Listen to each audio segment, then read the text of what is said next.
This is a mini series on thinning hair after 40. If you've noticed your hair isn't as thick as it used to be, whether it's thinning at the crown, the temples, or it's just flatter, I started seeing it too, and I wanted to understand what was happening. So I did a deep dive into the topic of hair, how it changes with age, what we can actually do to protect our hair, things we can do, things we can avoid, and technology now available that promises hair regrowth. Stay tuned. Okay, so in this 4-part mini-series, here's what we're going to cover. In part 1, we're going to talk about why hair thins. We're going to talk about understanding the hair growth cycle and the hormonal shifts that impact that cycle. In part 2, we're going to talk about ingredients that work. In part 3, we're going to talk about nutrition and lifestyle tips for fuller, healthier hair. And in part 4 is going to be an at-home laser therapy using the iRESTORE Elite Laser Hair Growth System. And stick around because I'm going to unbox that with you so you can see exactly what comes in the box and how I'm going to fit that into my routine. I'll list the chapters down below so you can skip around and watch or rewatch whatever you want to see. And throughout the series, I'm going to issue challenges and I want to hear from you. There are just certain comments I'll ask you to put below if you want to participate. And I think it's fun to read what other women are doing or issues they're facing and tips they might have to share as well. Let's begin. Part 1, why hair thins and what you can do about it. I have heard, and I looked it up for this video, the fact of how much hair you do shed is about 50 to 100 strands a day. I always find that hard to believe, but if it helps, that is the rule of thumb. So if you're noticing a lot more hair shedding than usual, take notice. One thing I have learned in doing kind of the research for myself and for the video is that the sooner you do something, the sooner you can get medical intervention if it's a medical issue, while the follicle is still receptive to treatment. And so many things are very reversible. If you're noticing extra shedding, if you're noticing quick recession, if you've been ill, any of these concerns, take it to a dermatologist, get that diagnosis first, be sure they check for you, and then you can proceed as I am. You know, another time when all of this happens is during perimenopause and menopause. For me, it was in my mid-50s that I really started noticing it. It was right after COVID, and ever since then, it has been a little more difficult. The other thing that happened, I noticed, was when I started trying to go longer lengths of time between hair washes. I heard that was good. It wasn't. My hair and my scalp weren't getting the attention that it needed. And we'll talk about that more in just a minute. Let's start by talking about the hair growth cycle. Just to give you a quick overview, it goes through 3 phases. You have the anagen phase, which is the growth phase. You have the catagen phase, which is the transition phase, and then you have the telogen phase, which is the resting phase. As we age, more follicles can enter the resting phase permanently. Hormonal shifts like reduced estrogen, stress, illness, or nutrient deficiencies can speed up that shedding or slow down the regrowth. Genetics and inflammation also play a role, so always do consult with your dermatologist if you're having a lot of hair shedding or you're noticing a change. These are things that I am exploring because I have already consulted with my dermatologist. You do want to make sure and get a professional medical evaluation if you're having hair loss. This is just kind of after you've done that, what I'm doing now at the age of 61. It is important to know what's happening at the hair follicle level. And why understanding your hair's natural rhythm is really the first step in restoring your hair health and shine. Your hair isn't just there. It's always cycling through these 3 phases. So going back just a little bit deeper, the anagen growth phase is when your hair is actively growing, and it can last anywhere from 2 to 7 years. Generally, 85 to 90% of your hair is in this anagen phase. The catagen, or the transition phase, is next. This is just a brief resting period, and it lasts about 10 days. The hair detaches from the blood supply and stops growing. Then you have the telogen phase, the resting phase. Now, this can last anywhere from 2 to 4 months, and during this phase your hair is just basically hanging out waiting to shed, and then the cycle starts over, or it doesn't. As we age, more follicles enter that resting phase. So like I said, hormonal shifts like estrogen, stress, illness, or nutrient deficiencies, or a combination of them all, can speed up shedding or slow down hair regrowth. As we move through our 40s, 50s, and 60s and beyond, hormones shift, especially with estrogen and progesterone. And those two hormones help keep the hair regrowth cycle in balance. When they decline, testosterone becomes more dominant. And its byproduct, called DHT, starts to shrink those follicles. And for some of us, we're sensitive to that. And the result of that is fewer hairs in the growth phase, more hairs in the resting phase or shedding phase, and the new hairs grow back finer or not at all. This is why so many women, and I'm included in this group, notice hair thinning at the part and right around the hairline of my head. It's the age and stage of life. It could be your biology. So how can we help support our hair growth and our scalp through these changes? One of the things I've learned is using hair care with the right pH levels can really help. The natural pH of your scalp is 4.5 to 5.5. Products at that pH level help maintain the hair's cuticle integrity. It reduces frizz, it prevents dryness, and it helps maintain healthy follicles. Keeps your hair clean, keeps your scalp balanced. Think of it like skincare for your head. Your scalp and hair's natural pH is something you have to consider when you're buying shampoo and conditioners too. Acidic products close to the hair cuticle enhance shine and reduce tangling. And that helps with hair brushing and hair fallout. Alkaline, which is the higher pH, can open the cuticle. It can lead to loss of moisture, dullness, dryness, and ultimately damage your hair if you continue using it. Based on those guidelines, let's talk about some shampoos and conditioners that might be good for you to try. So for the shampoo, we're going to aim for a 4.5 to 5.5. For a conditioner, we're going to aim for a pH of 3.5 to 5.5.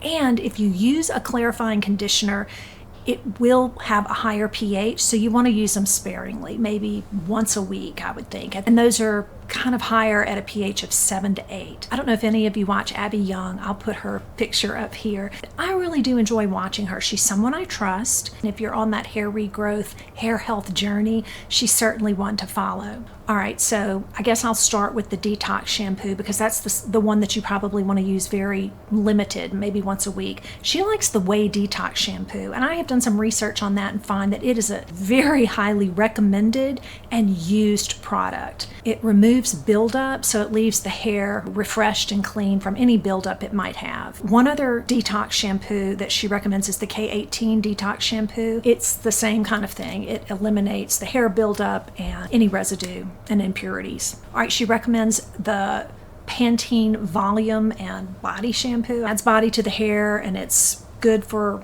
regular use. She loves the L'Oreal Bond Repair, the shampoo and the conditioner. It uses citric acid to repair those hair bonds, and she really recommends that highly. I use the Dove Intensive Repair. I use the Kerastase or Densifique. I really like those. They make my hair very smooth, and I do like how it feels. If you are going to use a conditioner, it's okay to do it, but you want to make sure it's not too heavy. The Dove Intensive Hair Mask is also a really good one for putting on your hair and letting it sit for, like once a week, do that and then rinse that out. It just gives a lot of shine. Getting back to the point of overwashing and underwashing and how that can affect hair growth, the health of your hair and your scalp. Overwashing can dry out the scalp. Underwashing kind of allows buildup on your scalp, so neither is desirable. It's recommended to wash and condition your hair at least twice a week. Probably no more than 3 times a week is fine. Just a few tips for styling. No tight ponytails. I kind of keep mine loose. If you do pull your hair back, don't pull it back really tight. Mix up your hairstyles. I wear it like this a lot. I also, can take it down and mix them up. Sometimes I'll do a middle part, sometimes I'll do a side part, sometimes I'll just put it back in a ponytail. Things like that are helpful, but again, you want to be very gentle with your hair. Use a hair conditioner that you can leave on your hair. I like to hair oil the mid-lengths to the ends of my hair. That's something else that Abby encouraged, and I really enjoy that. Use a towel that is a microfiber towel. One of the things I recently did, I had bought a silk pillowcase a couple of years ago for Christmas, but it just had lost that silky feeling. So I went on Amazon, and I'll put a picture here, and I bought 2 of these pillowcases. I think it was $35. I don't remember, but I'll put it right here. I love them. Not only is it supposed to be really good for your skin, but it's also really good for your hair. It just feels so nice to lay my head on the pillow at night. And then the last thing I'll say is heat styling. You want to be really careful not to use too much heat on your hair. I usually dry my hair, air dry it about 80 to 90% of the way. And then I'll use my blow dryer on a cool shot. And if I want to, I might use a little curl. I did yesterday. You can see there's a little left over.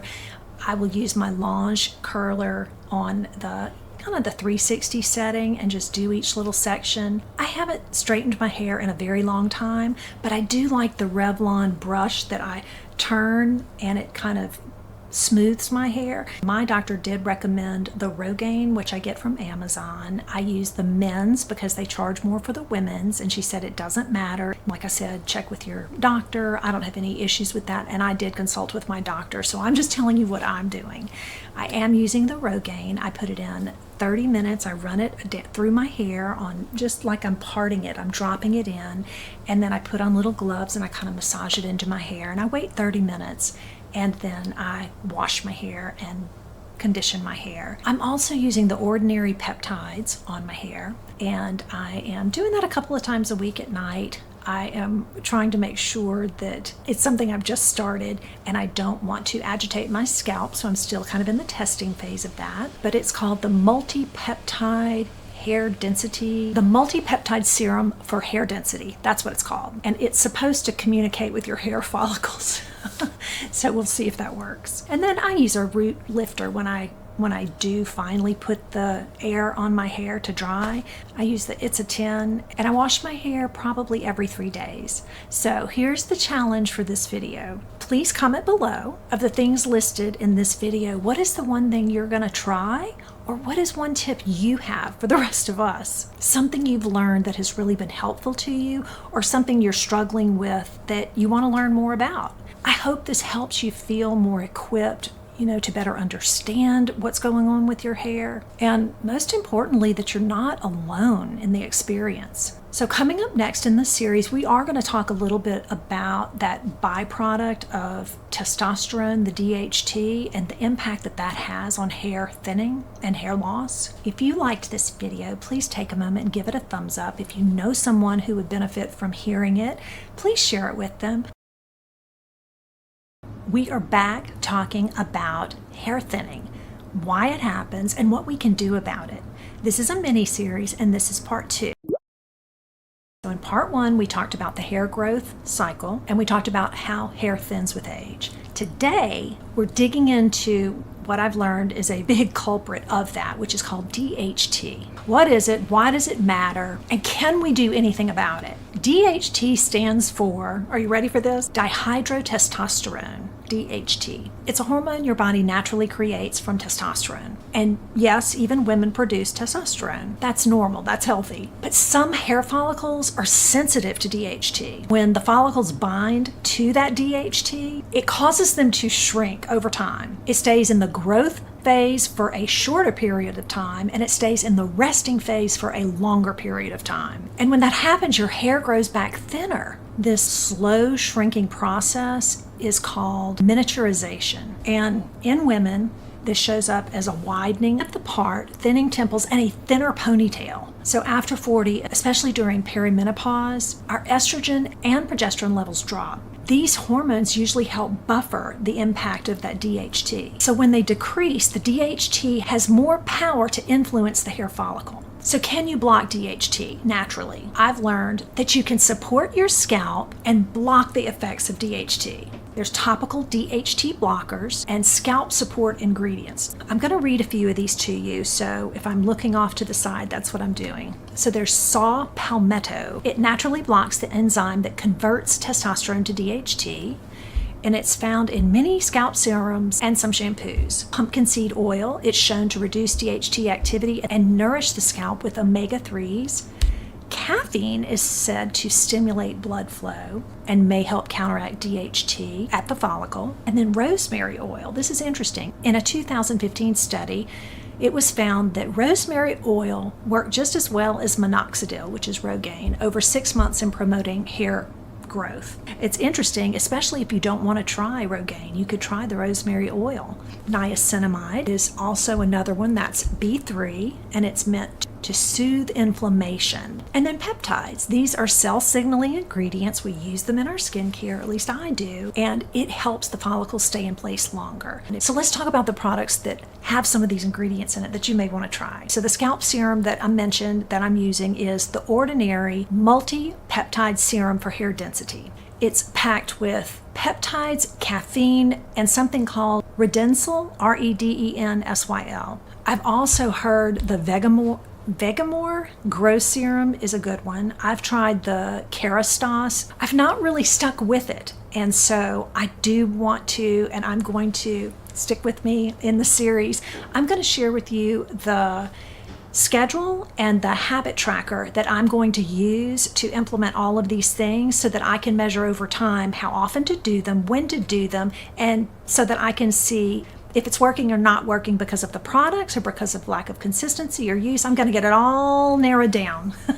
So if you want to do this with me, I encourage you to follow along, and we will do that together as well. Also, with ingredients, it's important to know what to avoid.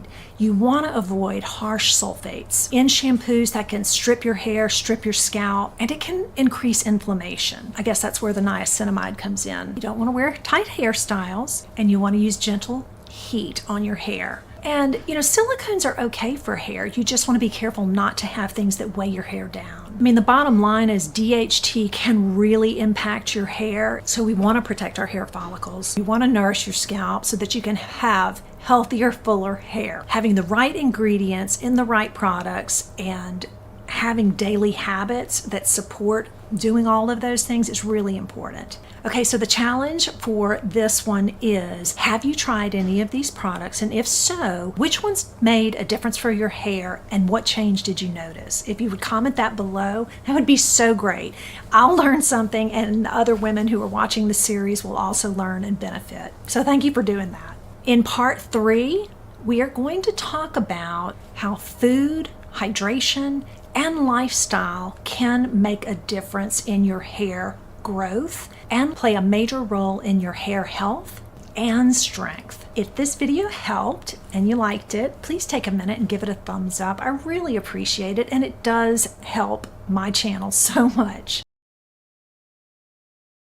To grow strong, healthy hair, I need protein, I need vitamins, minerals, fat, and hydration. And protein is not something your body stores, so you have to get that protein every day. As a grown-up woman, I'm 61, I aim for 90 to 120 grams of protein a day. I do have a high protein food download that you can get at my website, anneevolving.com, if that's helpful. You also want to be sure to eat iron-rich foods. But if you actually have low iron, that can lead to hair shedding. So you don't want to just guess.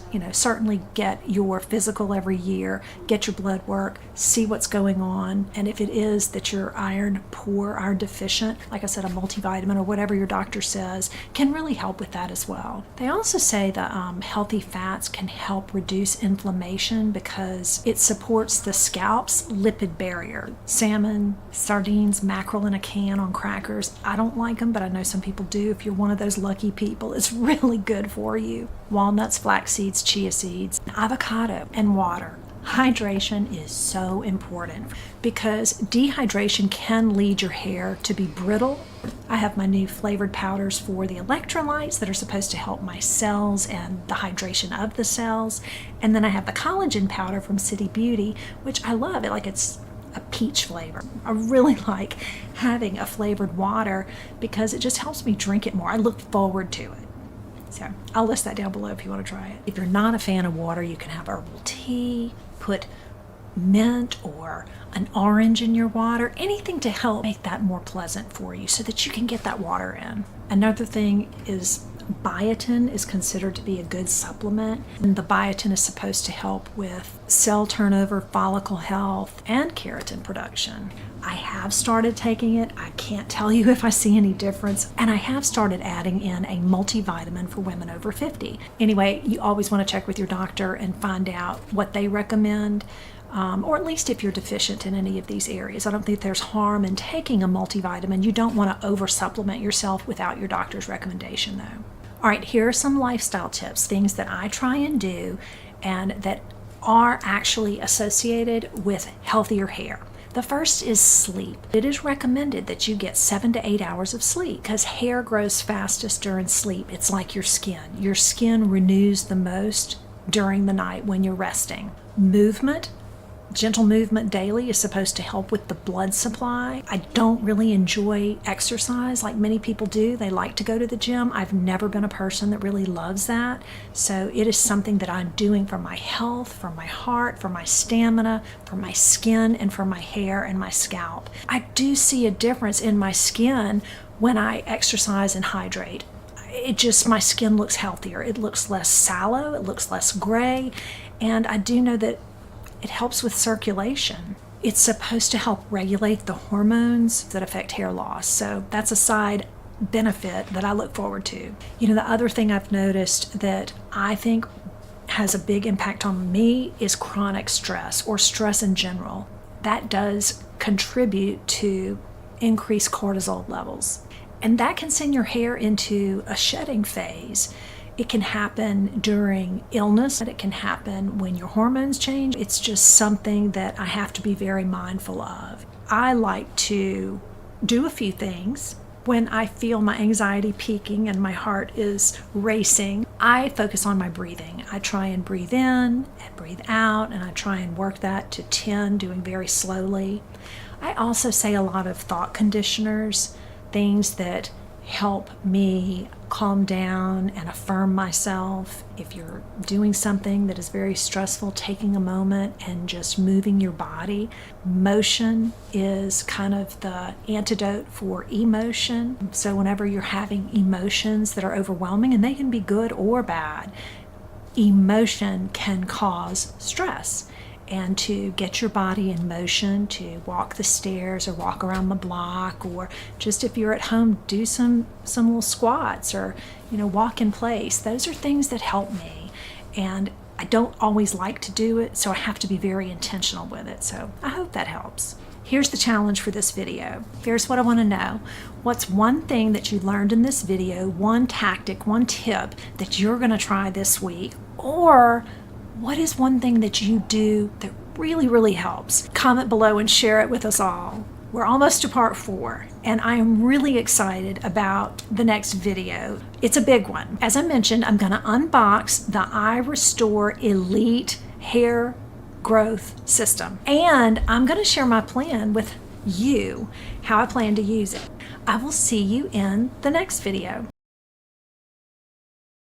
I'm so excited to share this with you because if you have been struggling with hair loss, no matter your age, but certainly 40s, 50s, 60s, perimenopausal, menopausal, postmenopausal, this video is for you. This series is for you. Just to recap, I'm 61 and I have been doing the things I'm talking about. I am absolutely seeing the regrowth. The hair that's there is staying longer. I encourage you to go back through the videos. I hope you enjoy it. Stay tuned. The iRESTORE Elite is an FDA-cleared at-home red light device designed to support hair regrowth. We know that hair follicles can shrink over time and they can become inactive. And when they become inactive, it's harder to revive them. Devices like the iRESTORE Elite are designed to preserve those follicles with regular use. This is the next logical step in my hair care evolution. And so I'm excited to give it a try. All right, so let's unbox this thing. So it does come in a beautiful box. Here's the inside. Let's see. Ta-da! I'm gonna take my hair down. So this is the charging cable, and it comes in a little soft pouch. The device, it's lightweight. It seems very well designed. It has these little pads in it, and it looks very sleek, I think. We have the power controller. We have the device itself. I like the fact that it's hands-free, and it says it comes with an app. Oh, it's very comfortable. How's that? Oh, I really like it. It's super comfortable. I mean, it covers my whole head. Here's what it looks like from the side.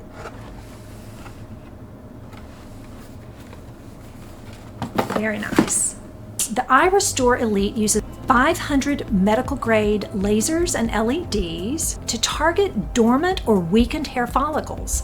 The red light penetrates the scalp and helps stimulate circulation, delivering more oxygen and nutrients to the follicles. It's a 2,500 megawatt total power output, so it delivers the highest power among at-home devices. The all-over coverage design maximizes the treatment area to regrow your hairline, temples, and crown. They say it's comfortable, hands-free, and oh my goodness, get this, it has 12-minute daily sessions. But for 12 minutes a day, I mean, when I'm sitting here doing my skincare, I could put it on at night before bed. It says, in a clinical study, users experienced an average increase in hair count of 43.2% over 4 months compared to the 5.7% increase in the placebo group. That is huge.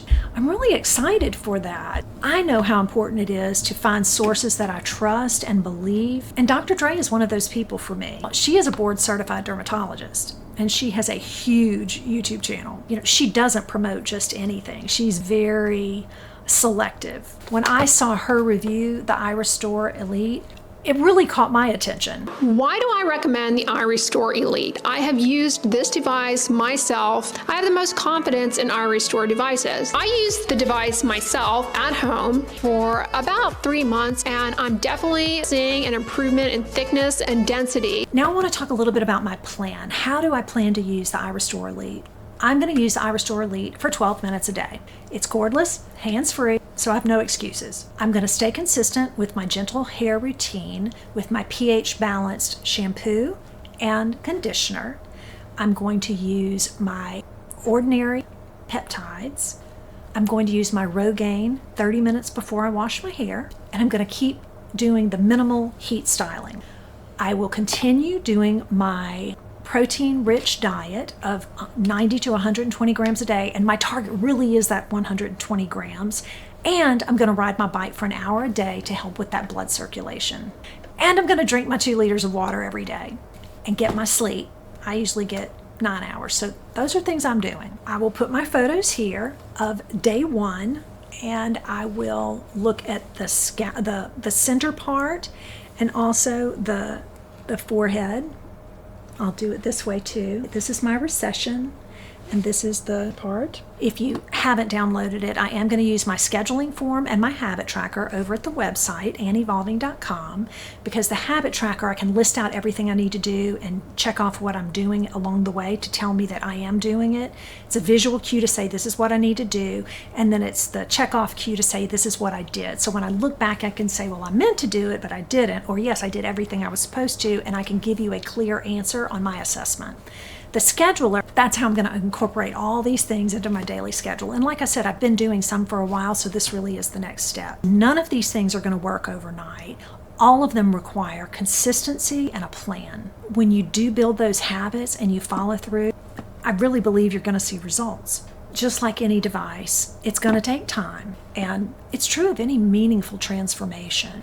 I'll probably check in again around 3 months, because it says, you know, between 3 and 4 months you might start seeing results. I would be happy to reach out to iRESTORE and see if they would sponsor a giveaway on the channel. So let me know if you use a device, if you're interested in trying a device, and if I get enough feedback, I think they would love to do that. So we'll see. If you do want to try the device, they have given me a code. I'm supposed to have the same discount that other people have. It's always a little bit better than the one that's offered on the site. Hair care over 40 is a journey. Life is a journey. Everything is a journey. And that's what this channel's all about. It's kind of paying attention to yourself, to your body, giving yourself the care that you need, and taking the time and feeling okay with it. It's good. It's a good thing to take care of you. If you know someone who needs this information, please share it with them. Send it their way. I would love it if you'd give this video a thumbs up. It really helps my channel. Thank you so much. If you haven't seen The Younger Skin in 90 Days, that's another series that I really think is important if you're interested in skincare to help you really see change in your skin. I look forward to seeing you in the next one.